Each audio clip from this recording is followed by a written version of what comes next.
ప్రకాశం జిల్లా దర్శిలో భారీ cricket betting రాకెట్ను పోలీసులు ఛేదించారు. ఓ ఇంటిలో బెట్టింగ్ నిర్వహిస్తున్న గ్యాంగ్ను అరెస్ట్ చేసి దాదాపు 24 లక్షల నగదు, 20కి పైగా మొబైల్ ఫోన్లు స్వాధీనం చేసుకున్నారు. ప్రధాన సూత్రధారులుగా దర్శి, ఉల్లగలు ప్రాంతానికి చెందిన వారినిగా గుర్తించారు. రాబడిన సమాచారం పైన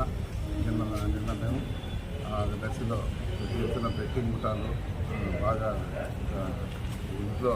సెటప్ పెట్టుకొని బెట్టింగ్ ఆడుతున్నారు, క్రికెట్ బెట్టింగ్ నడుపుతున్నారని మాకు రాబడిన సమాచారం పైన మేము అతనికి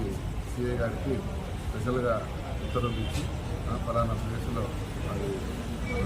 దర్శి టౌన్లో ఉన్న ఒక 2వ అంతస్తులో ఒక రూమ్లో ఆడుతున్నారనే సమాచారం పైన అతన్ని స్పెషల్గా రైడ్ చేయమని అధ్యక్ష సిఐకి మనం ఉత్తర్వులు ఇవ్వడం జరిగింది. క్రికెట్ బెట్టింగ్కి సంబంధించి ల్యాప్టాప్లు, సెల్ ఫోన్లు సెటప్ అంతా పెట్టుకొని బెట్టింగ్ ఆడిస్తున్న ఆవుల నాగేంద్ర ప్రసాద్, వరుణశెట్టి వెంకట్రావు, మోత్పూ సురేష్ అనే వాళ్ళ ముగ్గురిని అదుపులోకి తీసుకొని వాళ్ళ దగ్గర ఉన్న ల్యాప్టాప్లు, సెల్ ఫోన్లు, వాళ్ళు మెయింటైన్ చేస్తున్న బుక్కులు అవన్నీ పరిశీలించి వాళ్ళని విచారించి వారి యొక్క స్టేట్మెంట్ రికార్డ్ చేసి వారు పెద్ద ఎత్తున క్రికెట్ బెట్టింగ్ పాల్పడుతున్నట్టుగా భావించి వాళ్ళని అదుపులోకి తీసుకొని వాళ్ళని అరెస్ట్ చేసుకొని దర్శి సిఐ గారు తదుపరి దర్యాప్తు తీసుకొని వాళ్ళని పూర్తిగా విచారించగా వాళ్ళు దాదాపు సంవత్సరం నుంచి ఈ బెట్టింగ్ ఆర్గనైజర్గా వేరే నసరావుపేట, మిగతా హైదరాబాద్ వాళ్ళందరితో కలుపుకొని అందరూ కలిసి పెద్ద ఎత్తున క్రికెట్ బెట్టింగ్ పాల్పడుతున్నామని విచారణలో బయటకు రావడంతో వాళ్ళు చెప్పడంలో సుమారుగా 10 కోట్ల పైన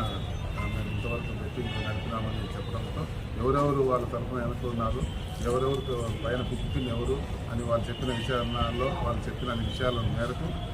నమోదు చేసుకొని తర్వాత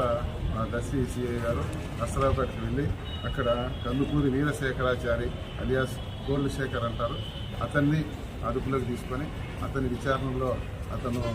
సెటప్ అక్కడున్న క్రికెట్ బెట్టింగ్ ఇచ్చిన సెటప్ సంబంధించిన విచారణ చేసి అతను కూడా పెద్ద ఎత్తున దీనికి పాల్గొంటూ అతనే మొత్తం ఇక్కడ ఉన్న వ్యక్తులకి లింకులన్నీ ఇచ్చి ఇక్కడ బెట్టింగ్ నడుపుతున్నాడు అనే అతను ఒప్పుకున్న దానిపైన